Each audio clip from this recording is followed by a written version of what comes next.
गोड़ लागतानी हम है बेबी बुआ। गोड़ लागतानी हम है किरण फुआ।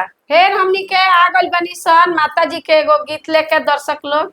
तब हमनी के फिर चाहतनी सन जे लोग के फिर तनी माता जी के एगो भजन सुनाई सन का फुआ। हाँ चलो दर्शक लोग तो सुने खातिर बेचैने बा। हमनियो के सुनावे खातिर बेचैने बानी बानी सन। तब चलो एगो सुनाइए देहल जाओ। चलो। मंदिर से जाके महारानी सजल दलया वेला। मंदिर से जाके महारानी सजल दलया वेला। जाकर कहो सिंदूरवा दकनिया जाके कहो सिंदूरवा दकनिया सिंदूर के कर तैयारी सजल दलया वेला। सिंदूर के कर तैयारी सजल दलया वेला। मंदिर से जाके महारानी सजल दलया वेला।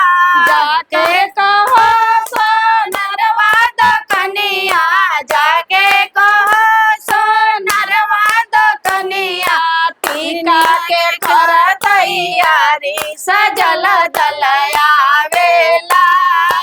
टीका के कर तैयारी सजल दलया वेला।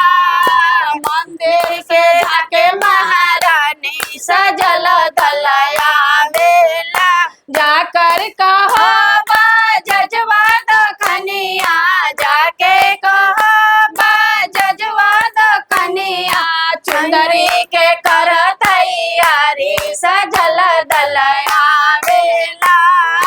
चुंदरी के कर तैयारी सजल दलया जाकर कहो पनहरवा दकनिया जाके कहो पनहरवा दकनिया बिरवा के कर तैयारी सजल दलया वेला। बिरवा के कर तैयारी सजल दलया वेला। मंदिर से जाके महारानी सजल दलया वेला। मंदिर से जाके महारानी सजल दलया वेला। जाकर कहो चूड़ी हरवा दकनिया जाके कहो चूड़ी हरवा दकनिया चूड़िया के कर तैयारी सजल दलया वेला। लहठी के कर तैयारी सजल दलया वेला। मंदिर से जाके महारानी सजल दलया वेला।